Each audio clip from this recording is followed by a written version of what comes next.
තෙරුවන් සරණයි.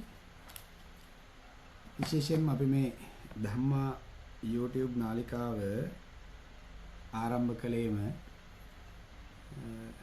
විද්‍යුත් අවකාශයේ තවත් එක් නාලිකාවක් ආරම්භ කිරීමේ අවශ්‍යතාවයක් නෙවෙයි කියලා අපි ඔබට මුලින්ම සිහිපත් කරා. අපේ මිනිස්යෝගේ ਵਿਚාරයේ පුළුල් ලෙස වර්ධනය කිරීම තමයි අපේ අරමුණ. මම ඔබට යෝජනා කරන්න කැමතියි ඔබ මෙතෙක් දරාගෙන ඉන්න පාක්ෂික මතවාද, ආගමික මතවාද යමක් තියෙනවා නම් ඒ සියල්ලම පැත්තකින් තියන්න. නිදහස් මනසින් ඔබ අප මේ ඉදිරිපත් කරන අදහස අහන්න. ඒ වගේම ඒ අදහසේ වැරදියක් නම් සබුද්ධිකව සාකච්ඡාවට යොමු කරමු. හොඳ සාකච්ඡාවකින්, හොඳ සංවාදයකින් විතරයි ඇත්තටම යහපත් සමාජයක් වගේම බුද්ධිමත් සමාජයක් නිර්මාණය කරගන්නට පුළුවන්කම තියෙනවා. අතාත්වික, අසාර්ථක මඩ ප්‍රචාරයන් වලින් හෝ චරිත ඝාතනයන් වලින් කල්ලි කණ්ඩායම් එක ගැටුම් ඇති කරගැනීමෙන් සමාජයක් යහපත් කරන්නට බෑ. අපි හැමෝගෙම බලාපොරොත්තුව නිදහස්, සාමකාමී, නිවහල්, දියුණු සමාජයක් ගොඩනගා ගන්න එක.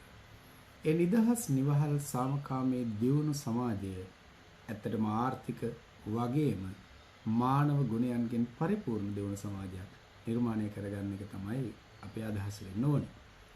බුදුරජාණන් වහන්සේ තමයි ඒ සඳහා මඟ පෙන්වපු හොඳම ශාස්ත්‍රවරයා.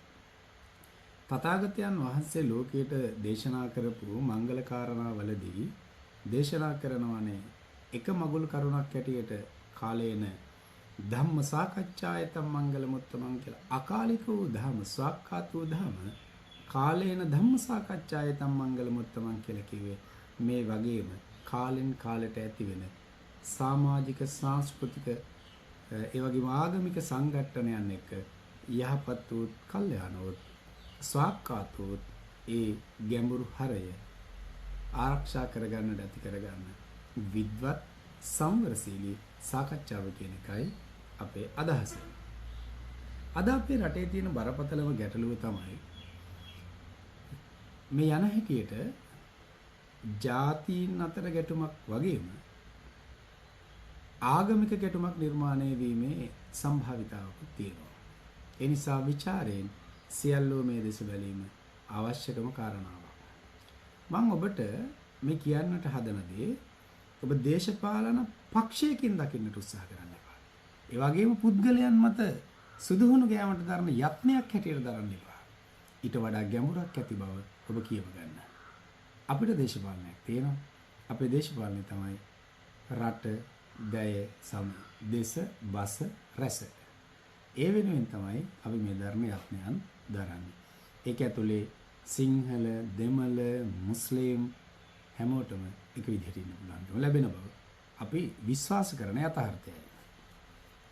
ඔබත් මමත් අපි කවුරුත් දන්නවා 30 අවුරුදු යුද්ධයක් අපේ රටේ තිබ්බා. උතුරු නැගෙනහිර කේන්ද්‍ර කරගෙන හැබැයි රට පුරාම පීඩාවට පත් කරගෙන. මේ පීඩාවට පත් වෙන 30 අවුරුදු යුද්ධයේ ආරම්භයේදී උතුරු පළාතට ඔබ අවධානය යොමු කළොත් එහෙම වැඩිපුරම ඉන්නේ දෙමළ හින්දු මිනිස්සු. යුද්ධය ඉවර වෙද්දී ඒ දෙමළ හින්දු මිනිස්සු වෙනුවට දෙමළ බස කතා කරන හින්දු මිනිහ වෙනුවට පල්ලියක දන ගහපු මිනිස්සු වැඩි වෙලා තියෙනවා. ඔබ හොයලා බලන්නකෝ. උතුරෙන් ගියේ වැඩිම පිරිසක් යුද්ධයේ පෙන්නලා සරණාගතයන් හැටියට ගිහිල්ලා තියෙන්නේ. ඇත්තටම ඒ පල්ලි සමාජයකට, යුරෝපීය සමාජයේ දෙමළ හින්දු මිනිහ නැතුව ගිහිල්ලා දෙමළ යුරෝපීය ආගමිකයෙක් බිහි වෙලා තියෙනවානේ. කතෝලිකයෙක් බිහි වෙලා තියෙනවානේ. අපි යුද්ධ දිනපුවාම අපේ රටට සම්පාදක දැම්මේ කවුද? ඒ යුරෝපීය සමාජය නෙවෙයිද? ප්‍රභාකරන්ලා ආරක්ෂා කිරීම වෙනුවෙන් ඔවුන්ට නිලලත් රාජ්‍යයක් ලබා දීම වෙනුවෙන් ඔබට මතක නම් එරික් සෝල්හයිම් නෝර්වේ විශේෂ සාමනියෝජිත හැටියට කටයුතු කළා. ඒ සියල්ලම ඔය යුරෝපීය කතෝලික සමාජයේ. ඔබ මේක තේරුම් ගත යුතු කාරණාවක්. දෙමළ බව පෙන්නගෙන කතෝලික රාජ්‍යයක් නිර්මාණය කර ගැනීමේ උවමනාව මේ පිටුපස තිබ්බා කියන්නට ඔය අපිට සම්බාධක දැමු සීළු රටවල් එක්ක කල්පනා කළොත් ඔබට මේක තෝරගන්න එක ඒ තරම් අමාරු කරුණක් නෙවෙයි. ඒ වගේ මේ රටවල් වල අදටත් සිංහල මිනිස්සෙක් වුණාම ඇති වෙන පීඩාවන් දෙමළ මිනිහෙකුට ඇති නොවන වගත් ඒ රටවල් වල ජීවත් වෙන අය ඕනෑ තරම් අපිත් එක්ක ප්‍රකාශ කරන කාරණාවයි. ඒ ප්‍රස්තුතිය ඔබ ඔළුවේ තියාගන්න. ඊළඟට මම ඔබට මෙන්න මෙහෙම කියන්න කැමතියි. ඇත්තටම අපි රටක් ඇටියට පාට පක්ෂ වලින් තොරව යුද්ධ ඉවරුනහම සතුටු වෙච්ච මිනිස්සු. අපි හැමෝම ඒ යුද ජයග්‍රහණය තාම සන්තුෂ්ටියෙන් සමරපු මිනිස්සු. යුද්ධ ඉවර කරද්දී දේශපාලන නායකත්වයේ වගේම මුළු ත්‍රිවිධ හමුදාව, සිවිල් ආරක්ෂක බලකාය, පොලිසිය, විශේෂ කාර්ය බලකාය මේ කිසි කෙනෙක් අපිට අමතක කරන්න බෑ වගේම.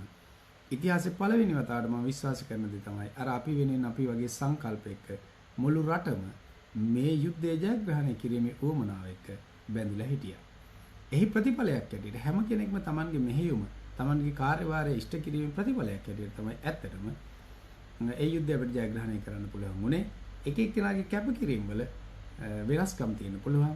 ඒකට කිසි වාදයක් නැහැ. ඒ ඇගීම් මේ වටිනාකම් ඒ සියලු දෙනාටම අපි ලබා දිය යුතුයි.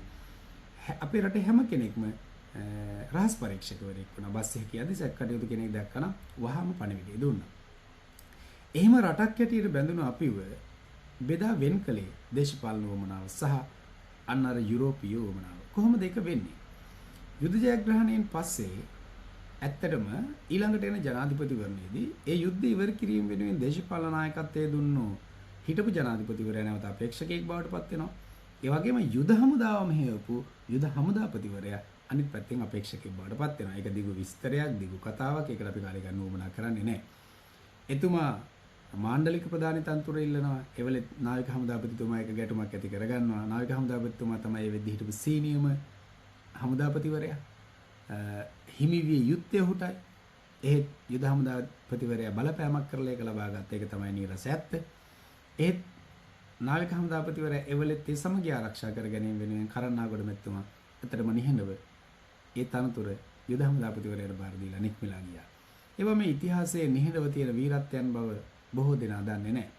කොයි හැටි වෙතත් යුද හමුදාපතිවරයා ඒ මාණ්ඩලික ප්‍රධාන තනතුර ලැබිලත් ඔබට මතක නම් යුද්ධයේ දිනපු අපේ සෙන්පතිවරුන්ට ඇමරිකාව, යුරෝපය ඒ රටවල් වලට ගමන් කිරීමට තහනම් දාලා තියෙද්දි අපේ යුද හමුදාපතිවරයාට විතරක් පුළුවන්කම ලැබුණා ඇමරිකාවට යන්නට පුද්ගලික සංචාරයක් හැටියට.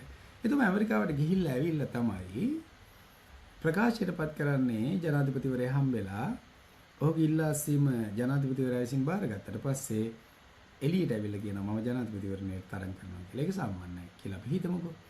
හැබැයි අර ඇමරිකාවට යාම එහෙන් සාකච්ඡා සහිතව ඇවිල්ලා ඔව් අපේක්ෂකයෙකු බවට පත් වීම කියන මේ සංසිද්ධිය ඔබ කිසි ලෙසකවත් අමතක කරන්න එපා.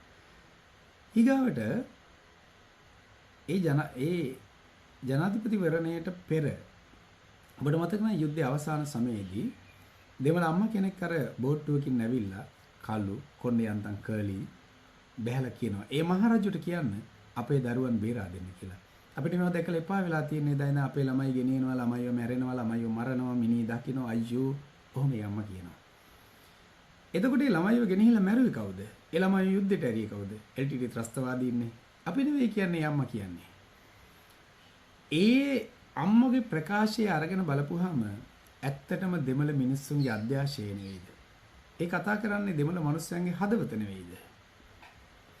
ඒ එසේනම් 2010 ජනාධිපතිවරණයේදී දේශපාලන නායකත්වයේ දුන්නු කෙනා තමයි උතුරේ ජයග්‍රාහකයා බවට පත් වෙන්නට ඕනේ. ඒ වගේම අපේ හිටපු හමුදාපතිතුමා එක තමයි මිනිස්සුන්ගේ වැඩියෙන් තරහව තියෙන්නේ නෑයි. එතුමා යුද්ධයට ගිය කෙනෙක්, ආයුධ අරගෙන යුද්ධ කරපු කෙනෙක්. හැබැයි ඔබ හොඳට බලන්න ඒ ජනාධිපතිවරණයේදී උතුරු ප්‍රදේශයේ ජයග්‍රහණය කරන්නේ අපේ හමුදාපතිතුමා. දෙමළ මිනිස්සුන්ගේ හැබැයි අධ්‍යාශය යටපත් කරලා ඔවුන් මෙහෙවන ඔවුන්ට බලපෑම් කරන කඳවුර නොමැරුණු බවට තියෙන කදිම සාක්ෂියක් ඔය. 2010 සරත් පොන්සේක මහත්තයාව ජනාධිපතිවරණයට අරගෙන ඉන්නේ. එතුමා යුද හමුදාපති කාලයේදී සල්වේෂන් නාමයකටවත් හොඳ නැහැ, ගැලවීමේ හමුදාවටවත් හොඳ නැහැ කියලා පාර්ලිමේන්තුවේ හඬ තලපු මංගල සමරේර මහත්මයා, රනිල් වික්‍රමසිංහ මහත්මයාලා, රවි කරුණානායක මහත්මයාලා. ඒ පිරිසට හදිස්සියම ෆොන්සේක මහත්තයාව වීරයෙක් හැටියට ගොඩනගන්නට උවමනා වුණේ අර සතුරු කඳවුරේම වමනාව මත කියලා ඔබට හිතෙන්නේ නැද්ද?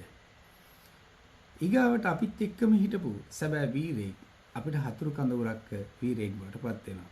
එතුමා ජයග්‍රාහී හමුදාවේ නායකයෙක් හැටියට ඉඳගෙන දේශපාලන වේදිකාවක ජනාධිපති අපේක්ෂකයා වෙලා කියනවා සුදු කොඩි අරගෙන ආව අයට මගේ පාලනයෙන් තොරව කටයුතු කරපු ආරක්ෂක ලේකම්වරයාගේ ඍජු මෙහෙයවීම යටතේ තිබ්බ කාණ්ඩයක් විසින් වෙඩි තියලා දැම්මා කියලා.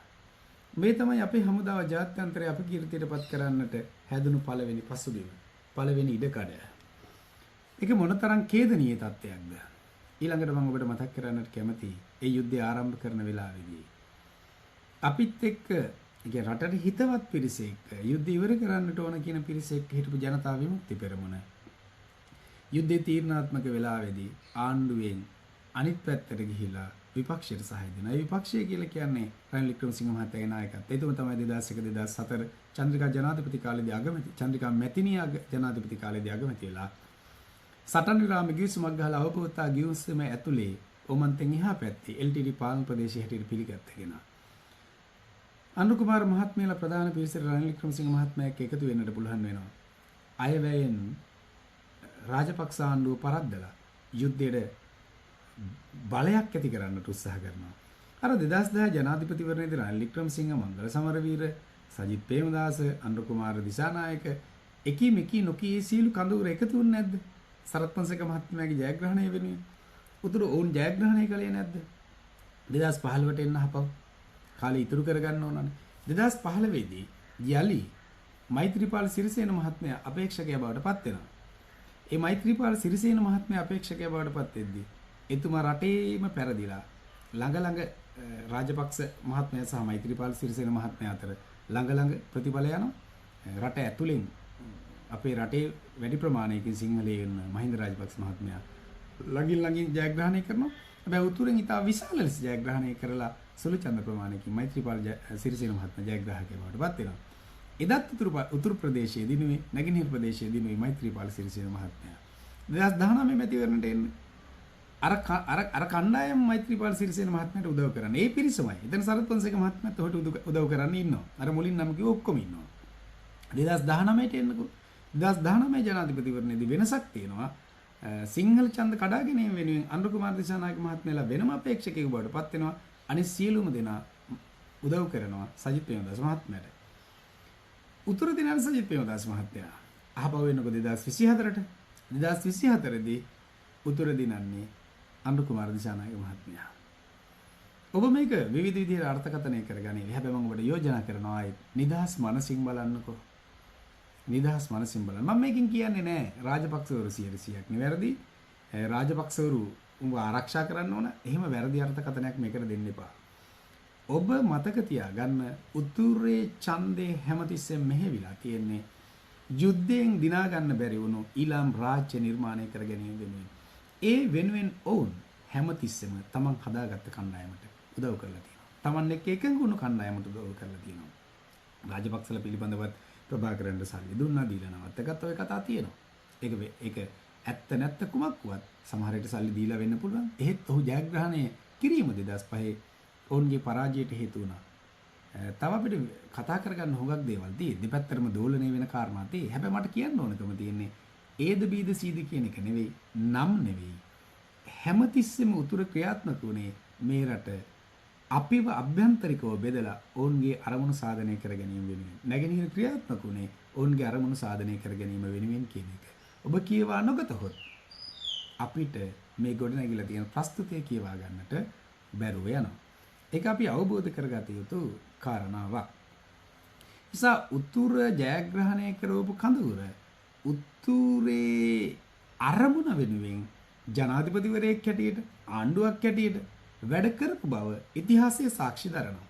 වර්තමානයේ ඒ පිළිබිඹුව සිදු වෙන බව ඔබ කියවා නොගතහොත් ඔබට ඒ අවබෝධය නොලැබුණොත් එහෙම මොනතරම් ඛේද වාචකයක් අපේ රටට සිද්ධ වේවිද? එනිසා යුද විරුවන් දංගෙට ඇරීම වෙනුවෙන් ඕනෑ තරම් වැඩ හදමින් ඉන්නවා. එනිසා ඔබ අවබෝධ කරගන්න යුද්ධයේ ඔවුන් පෙරදුනේ යුද විරුවන් නිසා. ඒ යුද විරුවන්ට දඬුවම් අපිලවාම සිද්ධ කරවීම වෙනුවෙන් ඕනෑ තරම් නිර්මාණශීලීව මේ වැඩ කොට සිද්ධ කරන බව ඔබ අවබෝධ කරගත යුතුයි.